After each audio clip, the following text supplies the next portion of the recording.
Welcome back दोस्तों। आज के 15 इंपॉर्टेंट करंट अफेयर्स क्वेश्चन शुरू करते हैं विद डिटेल्ड एक्सप्लेनेशन और उनसे जुड़े सभी इंपॉर्टेंट फैक्ट्स के साथ। नमस्कार, मैं हूं Abhay Singh, current affairs for exam से। अप्रैल 2026 के दौरान भारत की WPI अर्थात होलसेल प्राइस इंडेक्स कितने प्रतिशत तक पहुंच गई? आपके ऑप्शन है फ्रेंड, 8.3%, 3.8%, 4.6% या 2.3%। इसका सही जवाब है फ्रेंड्स, 8.3%। दोस्तों, अप्रैल 2026 में भारत की होलसेल प्राइस इंडेक्स इन्फ्लेशन तेजी से बढ़कर 8.3% तक पहुंच गई, जो पिछले 42 महीनों के सबसे ऊंचे स्तर पर है। इस होलसेल इन्फ्लेशन को बढ़ाने में सबसे बड़ा हाथ ग्लोबल क्रूड ऑयल का रहा है और उसके बाद फ्यूल और पावर इन्फ्लेशन का भी रहा है।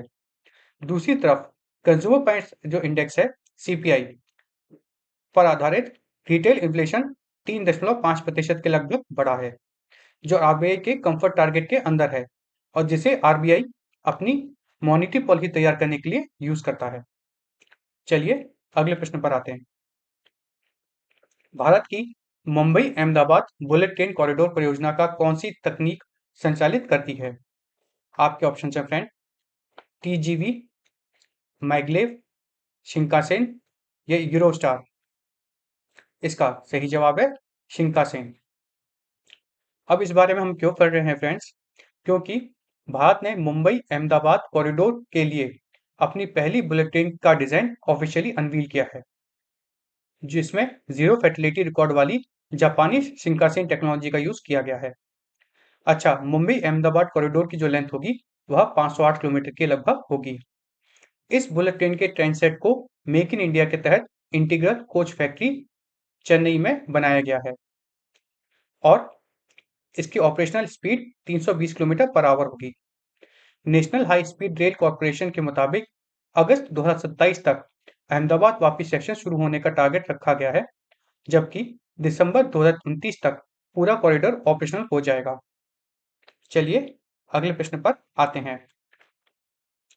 किस संगठन ने भारत की पहली हाइड्रोजन चलित शटल बस सेवा शुरू की है? आपके ऑप्शन है फ्रेंड, HAL, DMRC, ONGC या गेल। इसका सही जवाब है फ्रेंड्स, DMRC। दोस्तों, हाल ही में DMRC अर्थात दिल्ली मेट्रो रेल कॉर्पोरेशन ने भारत की पहली हाइड्रोजन पावर्ड शटल बस सेवा शुरू की है, जो कि दिल्ली के सेंट्रल विस्टा गवर्नमेंट डिस्ट्रिक्ट में ऑफिशियली शुरू किया गया है। इंडियन ऑयल कॉर्पोरेशन के सहयोग से चलने वाली यह हाइड्रोजन फ्यूल बस ऑक्सीजन और हाइड्रोजन के केमिकल रिएक्शन से इलेक्ट्रिसिटी बनाती है और एमिशन के रूप में सिर्फ पानी का भाप छोड़ती है। सेंट्रल सेक्रेटेरिएट से सेवा तीर्थ मेट्रो स्टेशन को जोड़ने वाली इस सर्विस फेयर का चार्ज रहेगा 10 से 15 रुपए। चलिए अगले प्रश्न पर आते हैं। किस संगठन ने भारत में AI आधारित मौसम पूर्वानुमान के नए उत्पादन लॉन्च किए हैं? आपके ऑप्शन है फ्रेंड, इसरो, DRDO, नीति या IMD। इसका सही जवाब है दोस्तों, IMD। दोस्तों, हाल ही में IMD अर्थात इंडिया मेट्रोलॉजिकल डिपार्टमेंट ने मई 2026 में 2 नए artificial intelligence based weather forecasting model launch किए हैं, जो मुख्य रूप से रेन फेड एग्रीकल्चर अर्थात बारिश पर निर्भर खेती करने वाले किसानों को सपोर्ट करेंगे। उत्तर प्रदेश के लिए बनाए गए मॉडल सिर्फ 1 किलोमीटर के डिटेल स्पेटियल रेजोल्यूशन पर 10 दिन पहले तक की बारिश का फोरकास्ट दे सकते हैं, जिसमें रेडार, सैटेलाइट और वेदर स्टेशन का डाटा भी इंटीग्रेट किया गया है। मिशन मौसम, ये आप याद रख लीजिए, मिशन मौसम के तहत चलने वाले यह जो ये है यह फिलहाल 16 राज्य के 3196 ब्लॉक को कवर करता है, जो किसानों को बुवाई, इरिगेशन और हार्वेस्टिंग की बेहतर प्लानिंग करने में मदद करता है। हमें यहाँ पे याद रखना है कि किस तहत किया गया है, मिशन मौसम के तहत किया गया है। चलिए अगले प्रश्न पर आते हैं। निम्नलिखित में से कौन सा निकाय भारत के अपतटीय भूकंप सर्वेक्षण कार्यक्रम का नेतृत्व करता है? आपके ऑप्शन है फ्रेंड, DGH, ONGC, OIL या गेल। इसका सही जवाब है DGH। दोस्तों, डायरेक्टर जनरल ऑफ हाइड्रोकार्बन्स ने बे ऑफ बंगाल और उसके पास के सेडिमेंट्री बेसिन्स में 1,61,000 लाइन किलोमीटर का भारत का सबसे बड़ा ऑफशोर जियोफिजिकल सर्वे किया है। इस 2 साल के एक्सप्लोरेशन प्रोग्राम के तहत ONGC और ऑयल इंडिया ने 2026 की शुरुआत में अंडमान, महानदी और सौराष्ट्र जैसे फ्रंटियर जोन्स में 4 डीप सी वेल्स ड्रिल की प्लानिंग की थी। भारत अपनी क्रूड ऑयल जरूरतों का 85% इंपोर्ट करता है। इसलिए हेल्प फ्रेमवर्क और ओपन एक्रेज लाइसेंसिंग प्रोग्राम के तहत चलने वाला यह प्रोजेक्ट डोमेस्टिक एनर्जी सिक्योरिटी को मजबूत करता है, क्योंकि इसमें डीप सी ड्रिलिंग की जा रही है, जिससे कि भारत के पास कोई अगर एनर्जी सोर्स हो तो उसका उपयोग किया जा सके। चलिए अगले प्रश्न पर आते हैं। RBI ने हाल ही में वाणिज्य बैंकों के लिए कौन सी आरक्षित आवश्यकता को समाप्त किया है? Cash reserve ratio, liquidity ratio, IFR reserve या रेपो रिजर्व? दोस्तों, इसका सही जवाब है IFR रिजर्व। RBI ने मई 2026 के एक नए अमेंडमेंट के जरिए बैंक्स के लिए मैंडेटरी इन्वेस्टमेंट फ्लक्चुएशन रिजर्व अर्थात IFR की शर्त को पूरी तरह खत्म कर दिया है। अब यह क्या होता है? IFR फ्रेंड्स एक सेफ्टी फंड है। जब आपके इन्वेस्टमेंट की मार्केट वैल्यू कम हो जाए तो इस रिजर्व से नुकसान को कवर किया जाता है। चलिए अगले प्रश्न पर आते हैं। निम्नलिखित में से किस संस्था ने हाल ही में प्रयागराज कानपुर भूमिगत पुरातत्व जलमार्ग की खोज की है? आपके ऑप्शन है फ्रेंड, इसरो, NGRI, GSI या NIH? इसका सही जवाब है friends NGRI।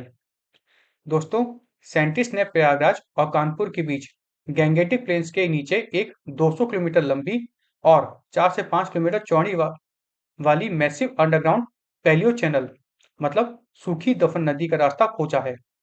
CSIR national geographical research institute ने हेलीकॉप्टर बेस्ड इलेक्ट्रोमैग्नेटिक सर्वे के जरिए इसका पता लगाया है, जिसमें लगभग 3,500 से 4,000 मिलियन क्यूबिक ग्राउंड वाटर दफन है। चलिए अगले प्रश्न पर आते हैं। निम्नलिखित में से कौन से निकाय भारत के कैफे ईंधन दक्षता मापदंडों का प्रशासन करता है? आपके ऑप्शन है फ्रेंड, नीति, BIS, FSSAI या BEE? इसका सही जवाब है BEE। दोस्तों, ब्यूरो ऑफ एनर्जी एफिशिएंसी ने अप्रैल 2027 से मार्च 2032 के बीच लगने वाले कैफ 3 नॉर्म्स, अभी कैफ क्या होता है? Corporate average fuel efficiency 3 norms के ड्राफ्ट तैयार किया है, जिसका लक्ष्य गाड़ियों के एवरेज फ्लीट एमिशन को 113 ग्राम पर किलोमीटर से घटाकर 78 ग्राम पर किलोमीटर तक पहुंचाना है। यह नियम 3,500 केजी के से कम वजन और मैक्सिमम 9 पैसेंजर वाले पेट्रोल, डीजल, CNG और इलेक्ट्रिक सभी व्हीकल्स पर अप्लाई कर दिए जाएंगे। चलिए अगले प्रश्न पर आते हैं। निम्नलिखित में से किस सीमा ने हाल ही में ब्रिक्स समर्थित फिलिस्तीन राज्य के प्रस्ताव का समर्थन किया है? आपके ऑप्शन है फ्रेंड, 1967 से पूर्व, डूरंड, मैकमोहन, रेडक्लिफ? इसका सही जवाब है 1967 से पूर्व, प्री 1967। दोस्तों, भारत की ब्रिक्स चेयरमैनशिप के तहत 15 मई 2026 को नई दिल्ली में हुई फॉरेन मिनिस्टर्स की मीटिंग में प्री 1967 बॉर्डर्स के साथ एक सोवरन पैलेस्टाइन स्टेट का समर्थन हाल ही में किया गया है ब्रिक्स स्टेट द्वारा। चलिए अगले प्रश्न पर आते हैं। निम्नलिखित में से किस क्षेत्र से पृथ्वी के सबसे पुराने प्रत्यक्ष रूप से दिनांकित प्राचीन वायु अवशेष प्राप्त हुए हैं? आपके ऑप्शन है फ्रेंड, वोस्तोक, एरन हिल्स, मैकमुर्डो या रॉथशेल्फ? इसका सही जवाब है एलन हिल्स। दोस्तों, साइंटिस्ट ने अंटार्कटिका के एलन हिल्स रीजन के ब्लू आइस डिपॉजिट से 6 मिलियन साल पुराना एयर सैंपल खोजा है, जो ट्रैप्ड एयर बबल्स के रूप में प्री हिस्टोरिक एटमॉस्फेयर कंपोजिशन को दिखाता है। इस रिसर्च में आर्गोन आइसोटोप एनालिसिस के जरिए पता चला है कि पिछले 6 मिलियन सालों में अंटार्कटिका लगभग 12 डिग्री सेल्सियस ठंडा हुआ है। चलिए अगले प्रश्न पर आते हैं। निम्नलिखित में से किस बीमारी को हाल ही में WHO द्वारा PHEIC घोषित किया गया है? आपके ऑप्शन है फ्रेंड, निपाह, डेंगू, इबोला या हैजा। इसका सही जवाब है इबोला। दोस्तों, हाल ही में WHO द्वारा मई 2026 को कोंगो के इटूरी प्रोविंस और युगांडा के काम्पाला सिटी में फैले इबोला आउटब्रेक को PHEIC घोषित किया है। अब ये PHEIC क्या है फ्रेंड्स? तो इसका फुल फॉर्म है public health emergency of international concern. चलिए अगले प्रश्न पर आते हैं। विश्व थायराइड दिवस किस तिथि को विश्व स्तर पर मनाया जाता है? आपके ऑप्शन है फ्रेंड, 24 मई, 25 मई, 28 मई या 30 मई। इसका सही जवाब है दोस्तों 25 मई। थायराइड डिसऑर्डर्स के प्रति अवेयरनेस बढ़ाने के लिए हर साल 25 मई को वर्ल्ड थायराइड डे मनाया जाता है, जिसे यूरोपियन थायराइड एसोसिएशन ने साल 2007 में ऑफिशियली एस्टैब्लिश किया था। बटरफ्लाई शेप्ड के यह थायराइड ग्लैंड लारेंक्स के नीचे होता है, जो थायरोक्सिन, टीरोडोथायरोनिन और कैल्सिटोनिन हार्मोन से बॉडी के मेटाबॉलिज्म और ब्लड कैल्शियम को कंट्रोल करता है। भारत ने थायराइड बीमारी को रोकने के लिए national iodine deficiency disorder control programme के तहत यूनिवर्सल साल्ट आयोडाइजेशन पॉलिसी चलाई है, जिसके under non iodized edible salt की सेल पूरी तरह से भारत में बैन कर दी गई है। मतलब अगर भारत में नमक बिकेगा तो वह आयोडीन वाला ही बिकना चाहिए। चलिए अगले प्रश्न पर आते हैं। अंतर्राष्ट्रीय लापता बाल दिवस विश्व स्तर पर किस तिथि को मनाया जाता है? आपके ऑप्शन है फ्रेंड, 20 मई, 22 मई, 25 मई या 29 मई। इसका सही जवाब है आज ही के दिन 25 मई को। दोस्तों, बच्चों के गायब होने और किडनैपिंग को रोकने के लिए हर साल इंटरनेशनल मिसिंग चिल्ड्रंस डे मनाया जाता है, जिसका official symbol forget me not flower है और यह साल 1979 में एटन प्लाट्स के गायब होने के बाद शुरू हुआ था। भारत की बात करें फ्रेंड्स, तो भारत में मिसिंग बच्चों के लिए ट्रैक चाइल्ड और खोया पाया पोर्टल्स चलाए जा रहे हैं और पुलिस द्वारा ऑपरेशनल मुस्कान के तहत ट्रैफिक और मिसिंग बच्चों को रेस्क्यू करने के लिए जुवेनाइल जस्टिस और पॉस्को एक्ट के तहत कड़ी कार्रवाई की जाती है। चलिए अगले प्रश्न पर आते हैं।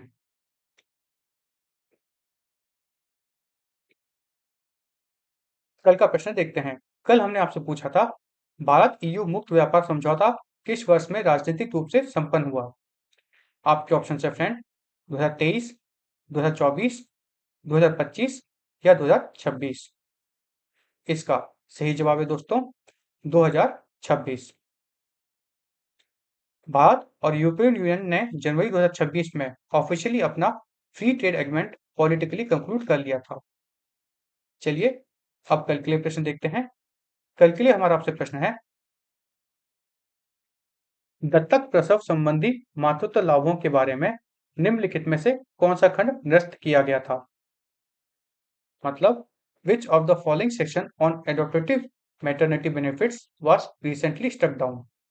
सेक्शन 60(04), 64, धारा 44(2), धारा 72(1) या धारा 85(3)। इसका जवाब आपको कमेंट सेक्शन में देना है फ्रेंड्स। और आज का सेशन आपको इन्फॉर्मेटिव और फ्रूटफुल लगा तो लाइक शेयर सब्सक्राइब अवश्य कीजिएगा। धन्यवाद। जय हिंद, जय भारत।